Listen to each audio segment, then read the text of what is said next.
Bonjour, c'est IQ91. Voici l'analyse technique du CAC 40 pour la journée du mardi 5 octobre 2010 pour le site boursicoté.com. Donc aujourd'hui, belle reprise de hausse. Nous avons eu une séance qui est venue effacer un petit peu les pertes que nous avions effectuées depuis la sortie du diamant, puisque nous sommes revenus clôturer quasiment au même niveau. Nous allons voir que cette bougie met à mal donc la théorie du diamant, mais ne l'invalide pas totalement. Donc nous avons ouvert en légère baisse pourtant à 3648,96. Le plus bas a été marqué à 3638,34. Le plus haut à 3742,66 avant de venir clôturer à 3731,93. Donc une belle séance de hausse, nous avons un gros signal haussier puisqu'ici nous avons le corps de cette bougie qui englobe le corps des trois précédentes bougies, donc c'est un avalement triple, signal haussier donc par excellence puisqu'il invalide en fait la baisse ici de ces trois bougies. Du point de vue des plus hauts et des plus bas, nous avons un plus bas légèrement plus bas que le précédent, mais par contre le plus haut est lui bien au-dessus, donc une phase d'invalidation ici. Alors l'invalidation du diamant se situe ici aux environs des 3765-770, tant que l'on n'a pas repassé à la hausse ici la pointe de ce diamant, on pourra totalement invalider la figure et surtout son objectif. Pour l'instant ce n'est pas le cas. D'autant plus que si nous traçons ici une ligne de tendance, ici sur les deux précédents plus hauts qui pouvaient définir la tendance, nous nous apercevons que cette ligne de tendance, donc qui serait une petite résistance baissière, petite, je dis petite pas par sa taille, mais parce qu'elle n'est définie que par deux points significatifs, eh bien nous ne venons pas encore vraiment clôturer au-dessus de cette résistance baissière. Donc tant que la dynamique ici n'a pas permis de casser cette résistance, nous ne pouvons pas invalider ici la tendance baissière que nous avons depuis maintenant 5-6 bougies. Donc c'est une belle reprise, on est au contact. Alors certains en profitent sur ce genre de mouvement pour renforcer des shorts. Alors on a entendu beaucoup de choses aujourd'hui sur cette bougie qui serait un petit peu un des rachats de short, un mouvement technique qui n'aurait pas vraiment de fondement fondamental si j'ose dire. Alors ça peut être ici corroboré par le fait que nous avons des volumes ici bon, tout juste dans la moyenne, mais comparé en fait à l'amplitude de la bougie, on voit ici une volatilité en forte hausse et d'autant plus ici une bougie relativement pleine, et bien des volumes qui sont quand même dans la moyenne mais légèrement en dessous et donc en deçà de ce qu'on aurait pu attendre ici sur une séance d'invalidation. Donc on ne peut pas parler vraiment de reprise puissante puisqu'ici nous sommes venus rester ici, nous sommes venus calé ici sous la résistance baissière, mais sans l'invalider et dans des volumes relativement faibles par rapport à la bougie que nous avons là. Au niveau donc du RSI, nous sommes neutres. Le stochastique, lui, n'est toujours pas rentré dans sa... Enfin, il est rentré, mais il est ressorti de sa zone de survente. S'il croisait sa ligne de signal en dehors, bon, ben, on aurait un signal haussier, mais qui serait beaucoup plus faible par rapport à s'il était parti ici dans la zone de survente. Par contre, le MACD, lui, il se retourne complètement, donc il lance un signal de hausse. Donc ces deux indicateurs sont assez volatiles et assez nerveux.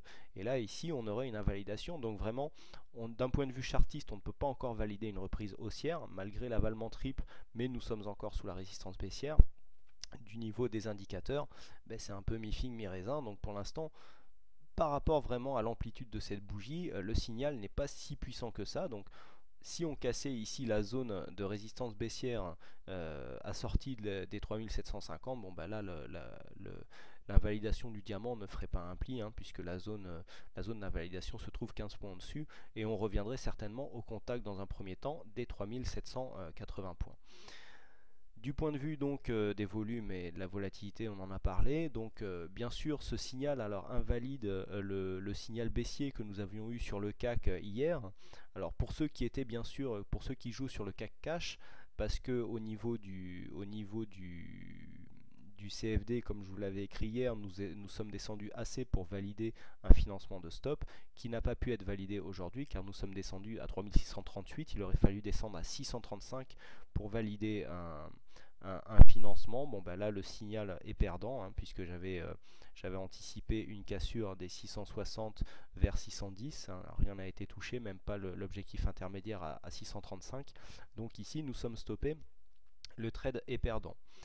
Si nous regardons sur le Forex, alors donc sur le Forex hier, au moment où je faisais mon analyse écrite, on était venu ici se rappuyer sur les 1,36 90, donc le signal avait été pris. On avait eu une première prise ici de financement de stop qui nous avait permis, on était à 1,3715, on est monté jusqu'à 1,3720, donc il y avait 5 pips pour prendre, pour acheter son stop.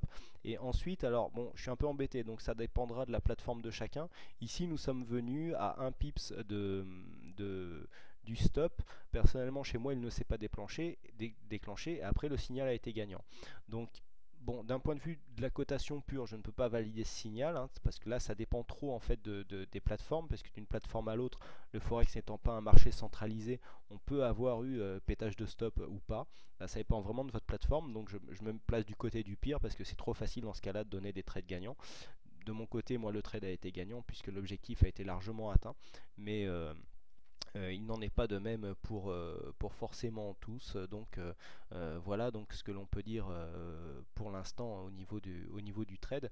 Et puis il y a eu un trade baissier qui a été déclenché, puisque j'avais anticipé en cas de sortie de trend, hein, je vous avais dit qu'on pouvait aller vers les 1,36, donc la sortie a été exécutée ici, mais ça a été une fausse sortie, puisque alors là le support haussier a été légèrement retouché pour coller à la tendance, mais il était légèrement plus haut, hein. C'est ce qui explique la sortie de trend.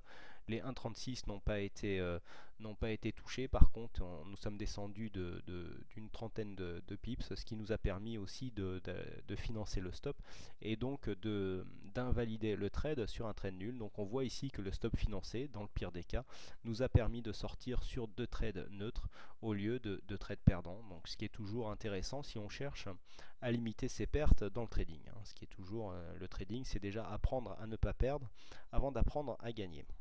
Voilà donc ce que l'on peut dire sur cette analyse.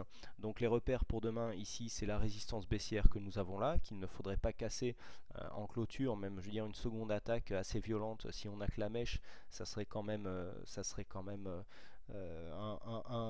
un mauvais coup pour ceux qui jouent le diamant. Et puis donc à la baisse, on surveillera ici la zone des 3640 60 points, hein, qui a marqué ici une forte résistance. J'avais dit 3630. Bon, nous sommes un peu plus haut. Et je m'attendais à un petit rebond, hein, comme je vous l'avais dit, sur cette zone, mais pas aussi violent, hein. Je m'attendais à ce qu'on revienne ici au contact des 3700. Je m'attendais pas à ce qu'on déborde et qu'on aille toucher les 3740. Donc bon, ce ne sont que des probabilités. C'est comme pour le diamant.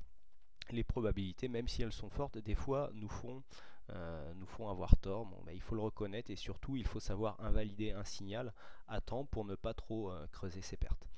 Voilà donc ce que l'on peut dire, hein, pour cette analyse. Je vous remercie encore une fois à toutes et à tous pour votre fidélité, pour votre participation sur le site.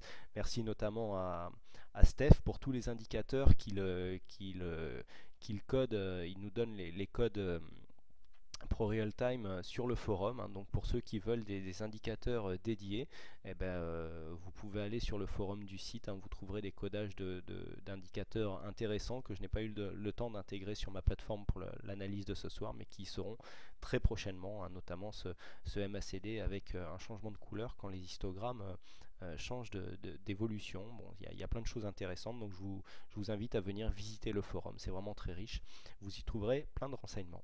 Voilà, donc merci à Steph pour ta participation, et puis merci à toutes et à tous aussi. Bonne soirée à tous, bonne chance dans votre aide, et je vous dis à demain pour une prochaine analyse. Bonsoir à tous.